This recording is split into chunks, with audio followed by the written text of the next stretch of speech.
రాజాని అంత అర్జెంట్ గా కలవడం ఏంటి? నేను కొద్ది రోజులు మీతో గడపాలి అనుకుంటున్నాను కదమ్మా, దానికి మా ఆయన పర్మిషన్ కావద్దా? ఇక నుంచి నేను కూడా ఏది చేయాలన్నా మీ డాడీ పర్మిషన్ తీసుకుంటాను. నువ్వు కూడా తించుడు, అచ్చం మీ అమ్మ చేతి వంట గుర్తొస్తుందో లేదో. చందుగా వెళ్లిపోయినా చంటి పాపగా మీ అందరికీ దగ్గర కావాలంటే ఏం చేయాలా అని బాగా ఆలోచించాను. అమ్మా నాన్నకి పెళ్లి చేశాను.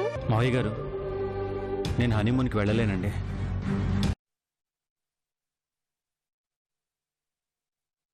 ఆడపిల్లకి పెళ్లి చేశాక అత్తారింటికి పంపించటం న్యాయం, అది సంప్రదాయం కూడా.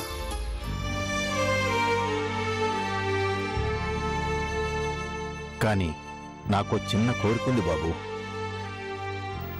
మీరేమీ అనుకోకపోతే మీరు అమ్మాయి ఈ ఇంట్లోనే ఉండొచ్చు కదా?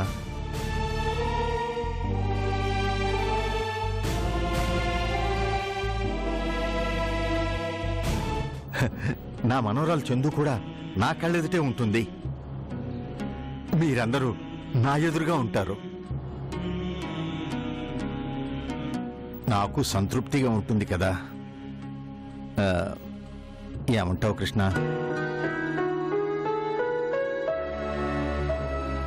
అవునండి, డాడీ చెప్పిన ఆలోచన ఏదో బానే ఉంది కదా.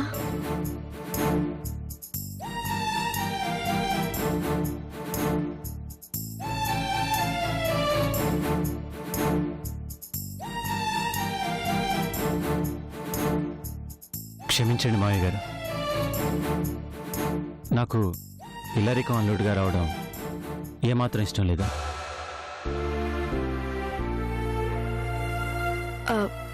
ఇందులో తప్పే ఉంది.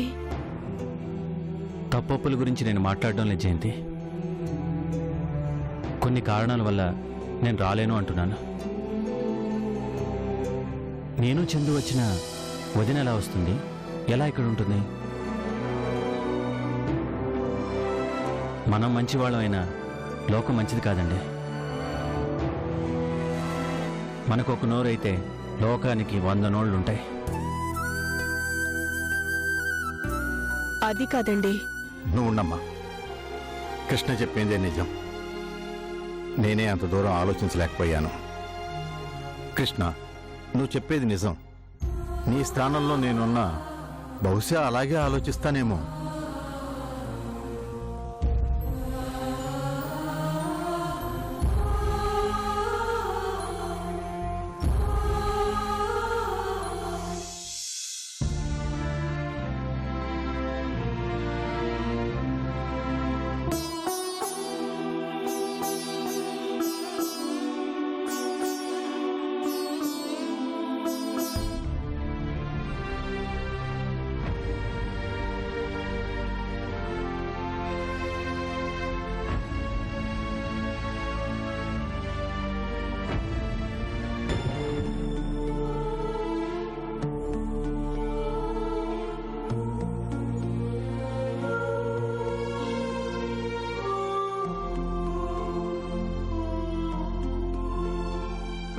సారీ జయంతి, నేను కాస్త రూడ్గా మాట్లాడినట్టున్నాను కదా.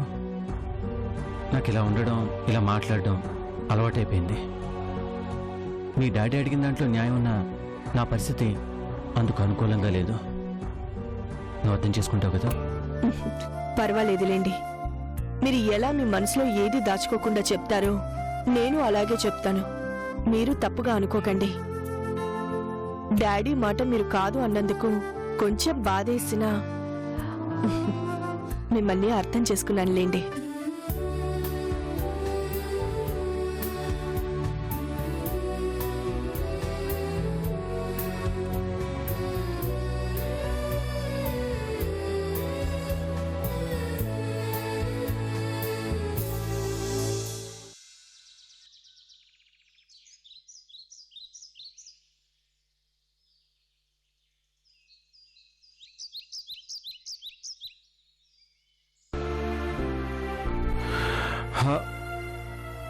ఇదేంటి, ప్యాంటు షర్ట్ ఇక్కడే పెట్టాను కదా, ఏమైపోయాయి?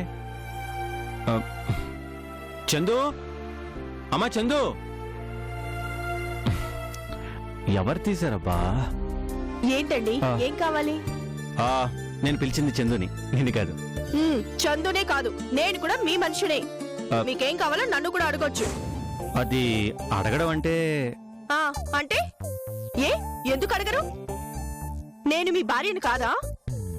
ఆ, భార్యవే కానీ కానీ ఏంటి మీ డౌట్?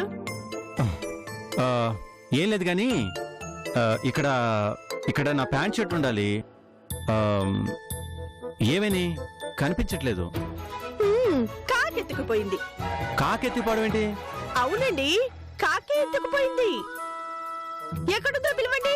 కా కా కా కా. ఏంటి జయంతి ఇది చిన్నపిల్లలాగా? నా బట్టలెత్తికిపోయిన కాకి నువ్వే కదూ? అరే భలే కనిపెట్టేశారే. సరే, ఎందుకు దాచిపెట్టావు? లేకపోతే ఏంటి, వచ్చినప్పటి నుంచి చెప్తున్నాను మీకేం కావాలో నన్ను అడగండి, నేను తెచ్చి పెడతాను అని. అయినా వినకుండా మీ పాటికి మీరు మీ పనులు చేసుకుంటారా?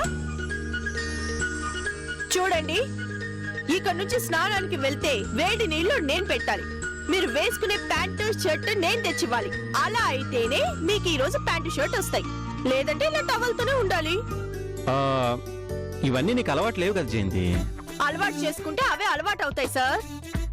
నా వల్ల కాదు, నేను అలా అడగలేను. అయితే మీ ఇష్టం. ఇప్పుడు నా బట్టలు నాకు ఇస్తావా లేదా? లేదు. మర్యాదగా రేపటి నుంచి ఏది అవసరమైనా నన్ను అడుగుతాను అని చెప్పండి, అప్పుడు ఇస్తాను. నువ్వు ఒక పెద్ద కంపెనీకి ఎండివి, నీతో ఇలాంటి పనులు చేయించలేను జయంతి. నేను ఇక్కడ మీ భార్యని. ఎండి ఇక్కడ కాదు, ఆఫీస్ లో. ఎక్కడైనా నువ్వు ఎండివే తల్లి. అయితే పోండి. అబ్బా, చూస్తా. ఆ, ఇదేంటి రావట్లేదు? అది రాదుగా, ఏ? ఎందుకంటే నేను తాళం వేశానుగా. ఆ? తాళమా? ఇటివో. మ్మ్హ్మ్. మర్యాదగా తాళం ఇస్తావా లేదా? నేను ఇవ్వను. నాకు ఇలా ఉండాలంటే చాలా చిరాగ్గా ఉంది జయంతి. అయితే నేను ఎండిని కాదు, మీ భార్య అని నేను ఒప్పుకొని ఇక నుంచి ప్రతిదీ నన్నే అడుగుతానని మాట ఇవ్వండి. ఆ, కుదరదు. అయితే ఇది కుదరదు. ఏ మాటకా మాటే, మీరు ఇలాగే ఆ, ఓయ్, ఆగు జయంతి. ఏయ్, జయంతి ప్లీజ్ ఆగమన్నానా? తీసి ముందు కీస్ ఇవ్వు. అరే ఇమ్మంటున్నానా? ప్లీజ్ అర్థం చేసుకో జయంతి. ఆహా, ఇవ్వమంటున్నానా? ఇవ్వను. ప్లీజ్ జయంతి. ఇవ్వనుగా, ఆగొద్దు. ఇవ్వను. ఏంటిది? ప్లీజ్ జయంతి, తీసుకోండి. ప్లీజ్ జయంతి, కీస్ ఇవ్వు. ఇవ్వ నా మాట. ఏయ్, ఆగు, ఆగు. అబ్బా, అరే, వదలండి. ఇవ్వు.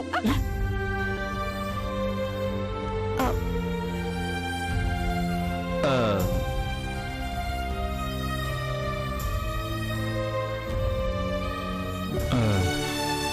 ఛ. సారీ అక్క.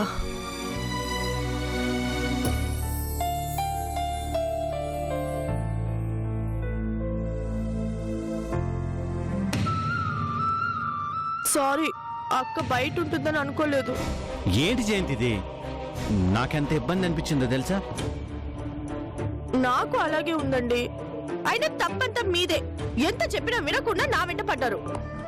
బాగుంది, చేయాల్సిందంతా చేసి ఇప్పుడు నన్ను అంటున్నావా? నువ్వు బట్టలు దాచడం వల్లేగా ఇదంతా జరిగింది. ఇప్పుడైనా అంతే. మరి నేను చెప్పినట్లు చేస్తానండి. అలాగే తల్లి, నా బట్టలు నాకు ఇవ్వు. పోనీ నీకు ఈ కష్టాలు ఎందుకంటే నువ్వు వినటం లేదు. అది కష్టం కాదండి, నా భర్తకి అన్ని దగ్గరుండి చూసుకోవడం నాకు ఇష్టం. ఉండండి, బట్టలు తీసుకొస్తాను. ఉమ్.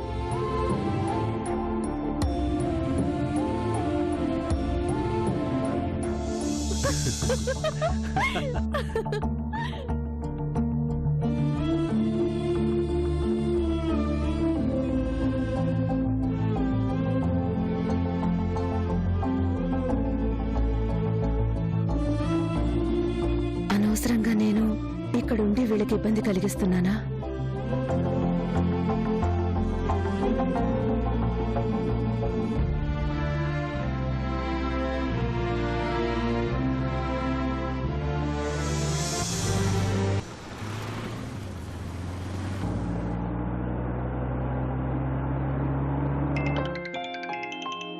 హలో అవును, అనుకోకుండా చేసుకున్నాను. అంటే అది అవును, లవ్ మ్యారేజే. అబ్బా తిట్టకే, వీలు చూసుకొని ఇంటికి రా, అప్పుడు తనివి తీరా తిట్టొచ్చు. ఓకే ఉంటాను, థ్యాంక్ యూ.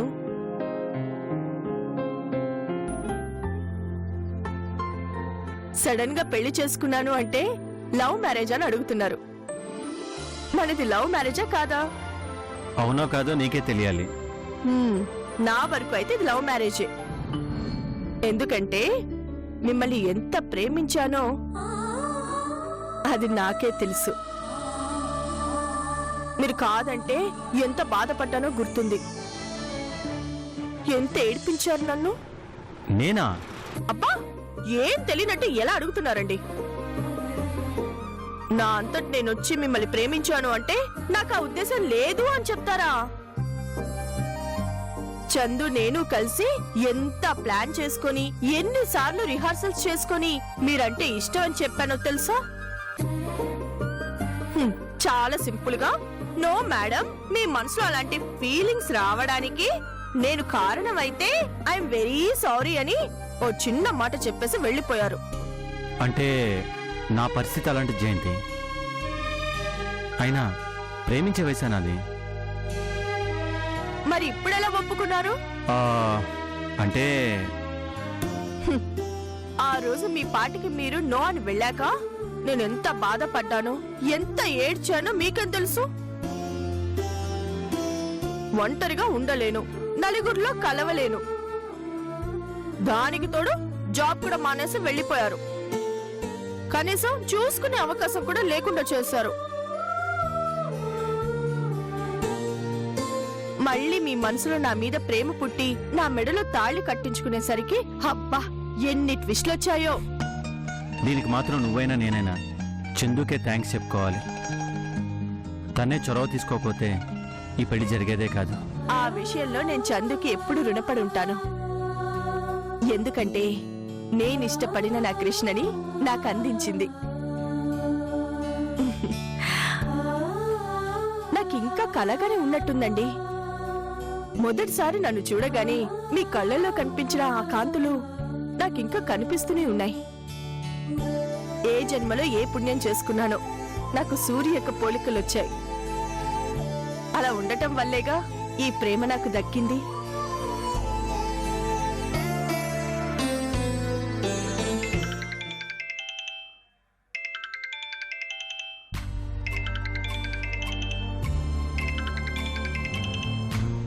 ఫోన్ రింగ్ అవుతుంది చూడు.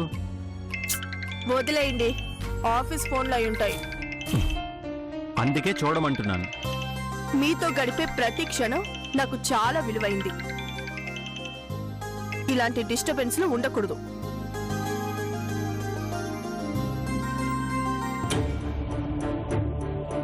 ఏంటి జయంతి, ఏదైనా అర్జెంట్ కాల్ కావచ్చుగా, అలా కట్ చేసావెందుకు?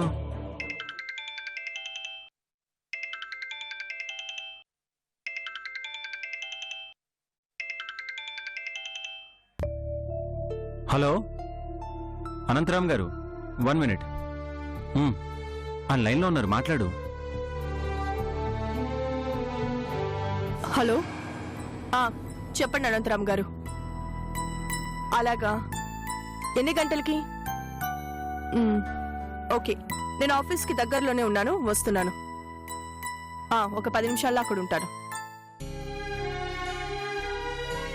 ఏంటి? ఏదో అర్జెంట్ ఫైల్ మీద సంతకం కావాలట. ఒకసారి ఆఫీస్కి వెళ్ళి సంతకం చేసి వెళ్దాం. అందుకే కాల్ అటెండ్ చేయమన్నాను. మనం చిన్నపిల్లలం కాదు, మనకి చాలా బాధ్యతలున్నాయి జయంతి. అన్నీ మర్చిపోయి మీతో హ్యాపీగా గడపాలనేదే నా కోరిక. ఆఫీస్ పని చూసుకొని అలా ఎటైనా లాంగ్ డ్రైవ్కి వెళ్దాం ప్లీజ్. సరే, ముందు ఆఫీస్ పని చూద్దాం.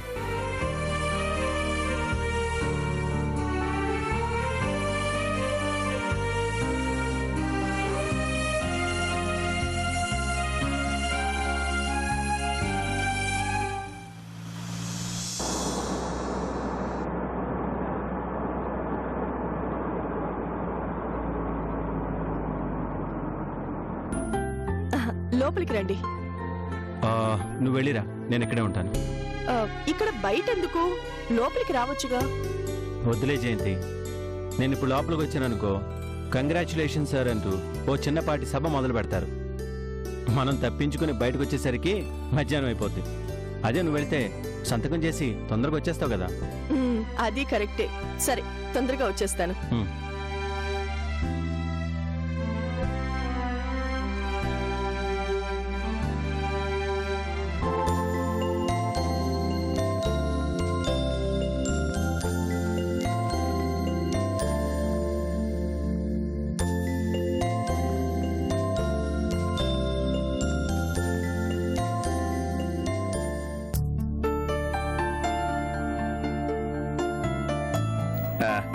సార్ నమస్తే సార్. ఏంటి సారా? ఇదేంటి కొత్తగా? కొంచెం ఎక్కువ మర్యాద ఇస్తున్నట్టున్నావు. అప్పుడు వేరు ఇప్పుడు వేరు. అప్పుడైతే మీరు ఈ కంపెనీకి ఎంప్లాయీగా ఉండేవారు, ఇప్పుడు మా బాస్కే బాస్ అయ్యారు కదా, ఆ మాత్రం మర్యాద ఇవ్వాలి కదా సార్. మీ బాస్కి బాస్ని కాదు, మీ బాస్కి భర్తనంతే. అయినా నేను మీ మేడంకి భర్తనైతే నీకేదో బాస్ అయినట్లు అంత మర్యాద అవసరం లేదు. సార్ ఈ రోజు కాకపోతే రేపైనా బాస్ అవుతారు, మీకేంటి సార్? తంతే ఊర్ల గంపలో పడ్డట్టు పడ్డారు సార్. జయంతి మేడం హస్బెండ్ అవడం చిన్న విషయం కాదు సార్. అందులో ఆశ్చర్యపోవాల్సినంత విషయం ఉంది. ఆవిడ అందరిలాంటి మనిషే కదా. అందరూ వేరు, జయంతి మేడం వేరు సార్. ఎంతైనా మీరు చాలా అదృష్టవంతులు సార్. అంత పెద్ద కోటీశ్వరాలు మీలాంటి ఓ మామూలు ఎంప్లాయీని ప్రేమించి పెళ్లి చేసుకున్నారంటే చిన్న విషయం కాదు కదా సార్. బేవత్సంగా రాసి పెట్టుంటేనే అలా జరుగుతుంది. మొన్న ఈ కంపెనీలో ఎంప్లాయ్ అయ్యారు, నిన్న మేడం ప్రేమలో పడ్డారు, ఈ రోజు ఆవిడికి భర్త అయ్యారు, రేపు ఈ కంపెనీకి ఎండీ అవుతారు. ఆ పొజిషన్కి రాగానే మమ్మల్ని కొంచెం గుర్తు పెట్టుకోండి సార్. ఎంతైనా ఒకప్పుడు కలిసి పనిచేసిన వాళ్ళం కదా. చూడండి, మీరు ఊహించుకుంటున్నట్లు నేను ఈ కంపెనీకి ఎండీగా రాలేను, రాను కూడా. నేను జయంతిని పెళ్లి చేసుకుంది ఈ కంపెనీకి రాత్రికి రాత్రి ఎండీ అయిపోదాని కాదు. ఆ కోరిక కూడా నాకు లేదు. మీరు కాదంటే మాత్రం మేడం ఊరుకుంటారా సార్? ఒకవేళ మేడం కాదన్నా రాజశేఖర్ గారు ఊరుకుంటారా? ఏ రోజైనా మీరు ఈ కంపెనీకి ఎండీనో చైర్మనో అవుతారు సార్. ఇది నా ఒక్కడి మాట కాదు సార్, ఆఫీస్ అంతా కూడైకొస్తుంది. అయినా రాజశేఖరం గారికి ఉన్నది ఒక్కగానొక్క కూతురు. ఈ ఆస్తి హోదా మీరు కాదన్నా మీకే చెందుతుంది. ఏదో అలా అంటారు గాని లక్ష్మి వస్తే ఎవరొద్దంటారు సార్. నమస్తే madam, congratulations madam. Thank you madam. ఉంటాను సార్. ఏమండి, వెళ్దామా? ఏమండి, మిమ్మల్ని.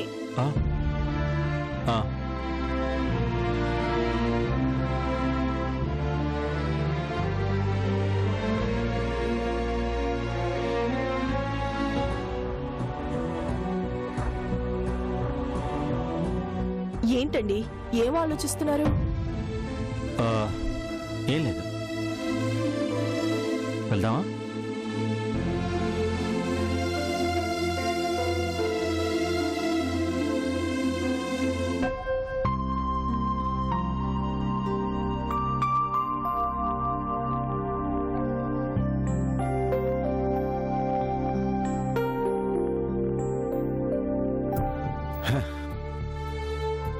ఎప్పుడు చూసినా క్రైమ్ వార్తలే.